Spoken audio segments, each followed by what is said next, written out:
컷. 안녕하세요. 여담 친구들 반갑습니다. 자, 오늘은 고전시가 9강 허난설원의 견흥 들어가도록 하겠습니다. 자, 우리 연암 친구들은 견흥 EBS에 수특에 수록되어 있는 부분 3, 4만 보는 게 아니고 1부터 8까지 전수를 보게 될 거예요. 아시다시피 수능에는 나와 있는 내용보다는 비연계된 부분이 더 나오죠. 자, 그러면 제목 견흥 8개짜리 우리 한시 보도록 하겠습니다.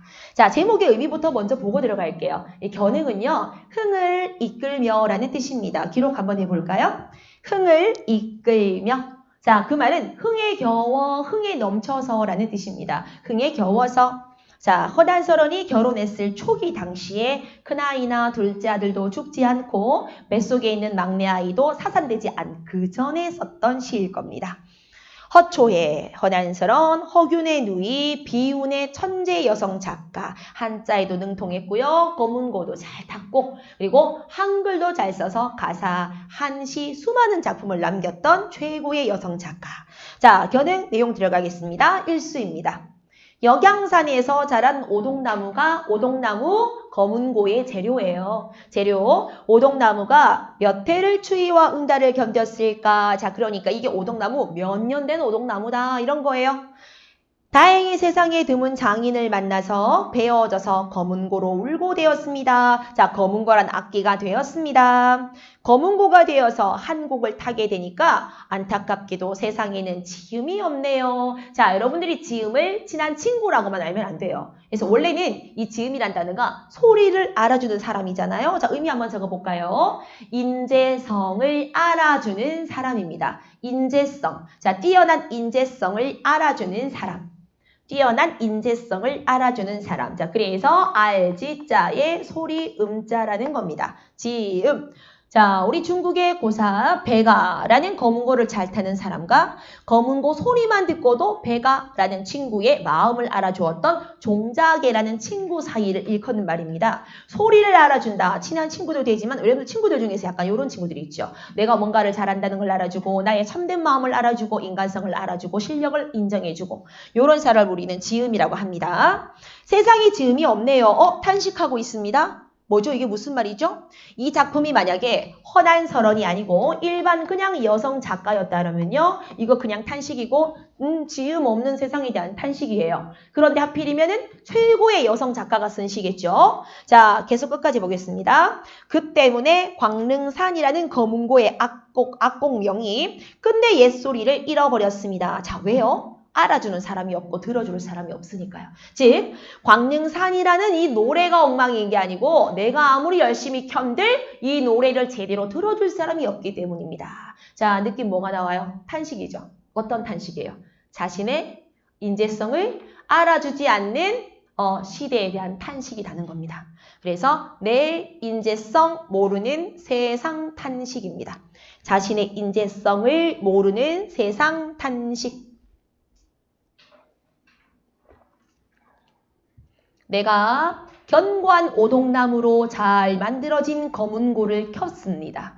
그런데 아무리 연주를 해도 아무도 알아주는 사람이 없습니다. 그렇기 때문에 이 검은고 노래는 소리를 잃어버린 거나 마찬가지죠. 자, 그래서 아무도 내 노래 소리를 못 알아봐줍니다. 라는 세상에 대한 탄식입니다. 자, 이수입니다. 봉황이 단열에서 나오니까 단열은 붉을 단자에 구멍혈자 동굴입니다. 동굴, 그리고 신선들이 사는 곳, 봉황이 사는 곳. 자, 그리고 봉황은 전설상의 새겠죠.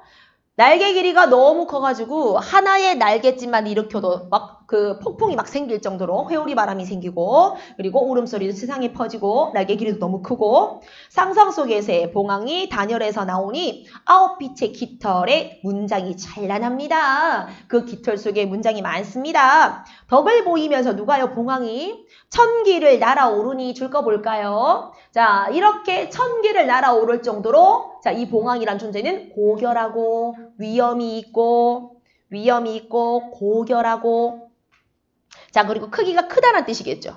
그죠? 광활하고 천기를 날아오르니 작은 새는 높이 날아오를 수가 없습니다. 참새 이런 것들은 대부분 다 지상 근처에 있잖아요. 그런데 독수리가 참새보다 더 높이 날거든요. 그럼 봉황은 천길 위를 날을 수 있다 이런 뜻입니다.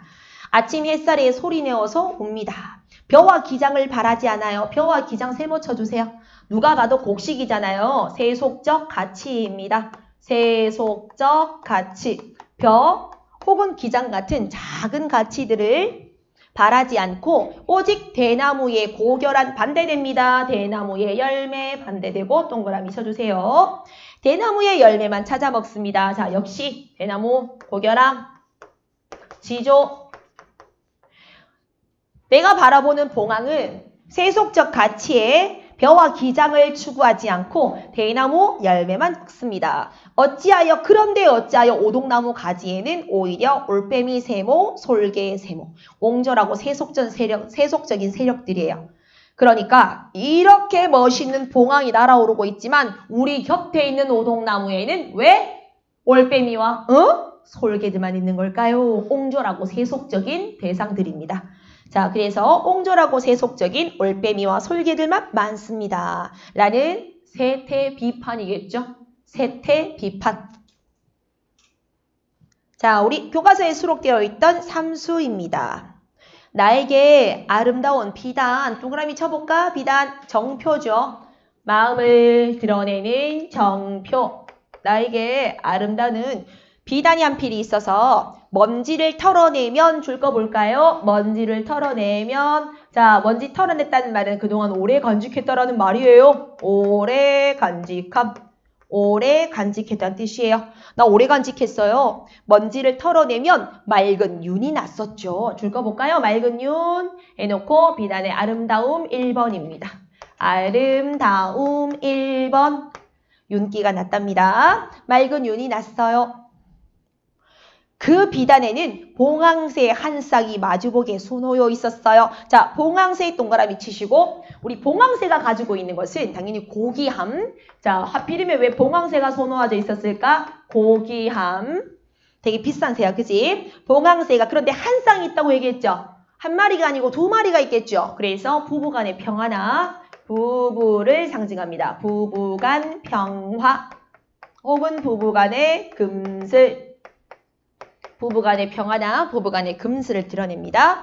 자, 금슬인 봉황새 한 쌍이 마주보게 수놓여 있어서 반짝이는 무늬가 줄 거 줄까요? 반짝이는 무늬 줄 긋고 아름다움 2번. 아름다움 2번 두 번째 요소입니다. 반짝이는 그 무늬가 정말 눈부셨죠. 그 다음 쪽. 여러 해 장롱 속에 간직하다가 자 그만큼 소중하다는 뜻이죠. 소중함. 아주 소중하게 간직하다가 오늘 아침 임에게 드디어 정표로 드리겠습니다. 임에 바지 짓는 것은 아깝지 않지만 다른 여인의 치맛감으로는 주지 마세요. 우와, 지조를 당부하고 있죠. 지조 당부. 당연히 깔려있는 정신은 당연히 질투심이 들어가 있을 겁니다. 자, 여러분들 어때요? 우리가 알고 있던 헌안설원이랑 조금 다르죠? 그러니까 사실 우리 그 당시에 양반가에서 척 없는 남자는 없었거든요. 근데 헌안설원은 떠나는 남편한테 잘 다녀와요가 아니고 내가 준 거 그거 줄 거니까 딴 여자 주지 마요. 이렇게 얘기해주고 있죠. 자, 이렇게 본다면 그래도 그나마 주체적인 모습이 들어가 있다라고 보는 겁니다. 그러니까 남자한테 지조를 당부하고 있잖아요. 그래서 주체적 여성상이 들어가 있습니다.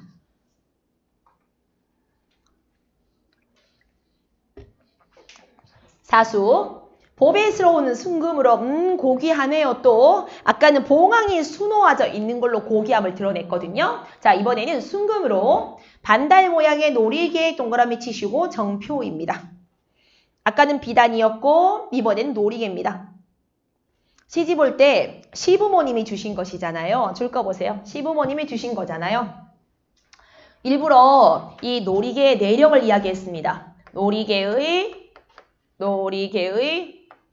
내력을 이야기했다. 이 놀이개는요. From your mom한테 받은 거야. 일부러. 자, 그런데 굳이 안 해도 될 말인데 이거 우리 시부모님이 준 거거든요. 아, 혼인을 환기시키려는 표현입니다. 혼인을 환기. 뭐 때문입니까? 혼인을 환기시키는 이유는 지조지키라고요. 네 결혼했잖아. 이거예요. 그러니까 아마 여러분들도 그렇지 않겠습니까? 여러분들이 결혼을 했어요. 그런데 남친이 클럽 있는 데 놀러를 간대요. 그러면 얘는 아기가 있다고 칩시다. 그러면 아기 이름이 뭐 아무도 모르겠다. 뭐 튼튼이라고 칩시다. 자, 그럼 뭐라고 했어요? 다녀와 튼튼이 아빠 이러겠죠. 그처럼 시어머니에게 받은 일부러 이 놀이개를 이야기하면서 당신 엄마한테 받은 거예요. 자, 결혼을 환기시킨 겁니다. 거라서 다운 비단 치마에 차고 다녔습니다. 자, 소중하게 지녔다 이 뜻이겠지? 소중하게 여겼습니다. 소중함. 오늘 길 떠나시는 임에게 드리니까 서방님 정표로 차고 다니세요. 길가에 버리셔도 아깝지는 않습니다. 하지만 새 여인의 허리띠에는 달아주지 마세요. 또 지조를 당부하고 있었습니다. 자, 사수였습니다. 이제 오수 들어갑니다. 요즘 최경창과 백강원 무리가 줄 거 줄까요? 당대 시인들입니다. 당대의 진짜 시인들, 유명했던 시인들. 최경창과 백강원 무리가 성당시를 따라서 시를 닦았습니다. 성당시, 당나라 시입니다. 당나라 시, 당나라의 시. 당나라 시를 따라서 시를 닦았지요. 시를 썼죠. 쓸쓸하고 적막한 대야의 음이, 자, 요거는 아마 뜻이 나올 거예요. 만약에 수능에 나오면 대야의 음은 고귀하고 품격 있고, 고귀, 품격 혹은 웅장한 문장의 기품입니다. 웅장한 문장, 기품. 글 쓸 때 보면 대야의 음률이 느껴진다. 이 말은 정말 멋있는 글, 이런 뜻이야. 멋있는 글귀가 느껴졌습니다. 이에 다시 그 목소리를 얻었네요. 아랫마을은, 아랫벼슬은, 앞에 저가 되겠죠. 최경창, 백광운의 아랫벼슬이란 뜻이야. 최경창, 백광운의 아랫벼슬의 광록은, 아랫벼슬이니까 관직이 낮다란 뜻이겠죠? 낮은 관직. 아랫벼슬의 낮은 관직에 광록은 곤궁하고, 광록요, 녹봉. 우리 동독에서 사수에 배웠었잖아요. 녹봉, 녹사, 녹봉 월급. 즉, 벼슬 낮은 하급 관리에 월급은 공공하고, 뭐야? 이렇게 시를 잘 쓰는 사람들인데, 벼슬은 낮고, 월급은 작고. 나이와 지위도 모두 쇠락했습니다. 알겠다. 이 시인들 몰락했어요. 시인들의 몰락. 비로소 시가 사람을 궁하게 함을 믿겠습니다. 자, 여러분들 이거 뭐예요? 시가 사람을 궁하게 한다라기보다는 뭐지? 시인이 대접을 받는다, 받지 못한다? 받지 못한다라는 걸 알 수 있습니다. 됐죠? 자, 그래서 시인의 적어볼까요? 시인의 경제적 몰락을 탄식하고 있습니다. 자, 이제 6수 들어가 볼게요. 선인께서 아름다운 봉황을 타고, 선인은 신선입니다. 신선께서 아름다운 봉황을 타고 깊은 밤에 조원궁에 내려오셨습니다. 조원궁은 도교의 궁전이에요. 조원궁, 도교의 궁전. 신선께서 봉황을 타고 깊은 밤에 궁전으로 내려오셨네요. 붉은 깃발은 구름바다에 떨치고 무지개 옷을, 자, 신선의 무지개 옷일 거예요. 신선의 깃발은 구름바다에, 신선의 무지개 옷은 봄바람에 울리네요. 어려운 말 아닙니다. 신선 꿈을 꾼 겁니다. 나를 곤륜산 신선 연못으로 맞이해서 나에게 유화주 신선의 술을 마시게 했어요. 이거 지금 다 아니고 꿈이죠. 맞죠? 자, 혹시 여러분들도 보면 이런 꿈 꾼 적 없습니까? 선생님은 어렸을 때 H.O.T 숙소에 가는 꿈. 맞죠? 여러분들도 원하는 거, 투명인간이 되는 꿈, 이런 거 많이 꾸보지 않았습니까? 원하는 것을 지금 이 여인이 꿈으로 꾼 거예요. 그러니까 나에게 노곡장을 빌려주시면서, 지팡이입니다. 신선의 지팡이입니다. 신선 지팡이를 빌려주시면서 나에게 부용봉으로 오르게 하시네요. 자, 부용봉, 연꽃 봉우리, 신선의 봉우리입니다. 자, 이거 지금 싹 다 뭐예요? 꿈을 꿨어요. 신선, 경치, 꿈 꾼 겁니다. 신선, 경치를 꿈. 자, 결국 이 말은 무슨 말입니까? 신선을 동경하는 말입니다. 나 신선 세상 되고 싶어, 가고 싶어. 나 신선이 되고 싶어. 신선 세계에 대한 동경입니다. 그나마 관련 있는 남편에 관한 거 7수입니다. 나그네가 있어서 스스로 찾아와서 다녀가며 나에게 한 쌍의 잉어를 전해주네요. 자, 여기 당신을 생각해야 돼요. 그 당신은요, 기러기에 이렇게 다리에다가 이 편집해가지고 막 보냈었고, 잉어, 비싼 잉어. 잉어가 장수라든지 행복을 기원하거든요. 잉어의 배 안에 입으로 넣어가지고 거기 편지 같은 거 집어넣고 했어요. 자, 그럼 여기서 잉어는 편지 전달입니다. 전달의 매개체예요. 이거는 전달의 매개체. 나에게 한 쌍의 잉어를 전해주네요. 무엇이 들어있는가 갈라서 보니까 가운데 있는 짧은 편지가 있었어요. 남편의 편지입니다. 남편의 편지. 첫머리에는 항상 생각한다고 나에게 말했고 끝에는 지금 어떠한가 적혀있네요. 편지를 읽고는 임의 뜻을 알기에 자 여기서 임의 뜻 나를 걱정하는 거 그리움. 그리움과 걱정을 알기에 눈물이 떨어져서 옷자락을 적셨습니다. 가 실수였고 여기는 임에 대한 그리움이 들어가 있네요. 자 8수입니다. 꽃다운 나무들이 비로소 푸르게 우거지니까 꽃다운 나무들 세모 치시고 네 화자와 대조되기 때문입니다. 몇 개 더 나옵니다. 궁궁이 싹들은 이미 가지런해졌습니다. 궁궁이 싹도 세모 치세요. 자, 가지런해졌다는 말은 잘 자랐다 뜻입니다. 듬성듬성 자란 게 아니고 가지런하게 잘 자랐다는 거예요. 자, 궁궁이 싹도 화자와 대조. 봄에 만물 세모 치세요. 화자와 대조적입니다. 봄의 만물도 스스로 아름답게 번성하는데 나만 홀로 대조적이죠. 나만 홀로 슬픔과 구슬픈 생각이 많습니다. 아마 외로움이겠죠. 벽 위에 5개의 신선산 그림을 걸고 또 나왔어. 신선계 동격. 신선계 동격. 침상머리에는 도가의 경전을 두었습니다. 연단, 도가의 경전이라고 돼 있어요. 연단을 마음대로 넉넉하게 이룬다면 이래 돼 있죠. 이게 뭐예요? 내가 신선이 된다면. 내가 신선이 내가 도교의 경전을 잘 이룬다면, 내가 신선이 된다면 돌아가는 길에는 순임금을 배알하고 싶습니다. 배알은 만난다 이 말입니다. 여러분들 요순 시절에 그 순임금 알고 있죠? 그죠? 요순 시절 순임금. 자, 순임금이라는 사람이 나중에 신선됐다고 하는데 그 사람을 만나고 싶어. 이런 의미도 맞아. 근데 두 번째 밑에 TMI 보세요. TMI. 왜 하필이면 순임금이라고 하지 않고 창호에서 죽어서 창호제라고 했을까요? 왜냐? 여영과 아황 두 여인이 애갈프게 찾았던 순임금이라서 그런 거예요. 그래서 굳이 그를 순임금이라고 하지 않고 창호제를 만나고 싶어요라고 말한 것은 바로 만나지 못하는 남편에 대한 그리움이 반영되어 있다 볼 수 있어요. 밑에 TMI를 보셔야지 풀 수가 있습니다.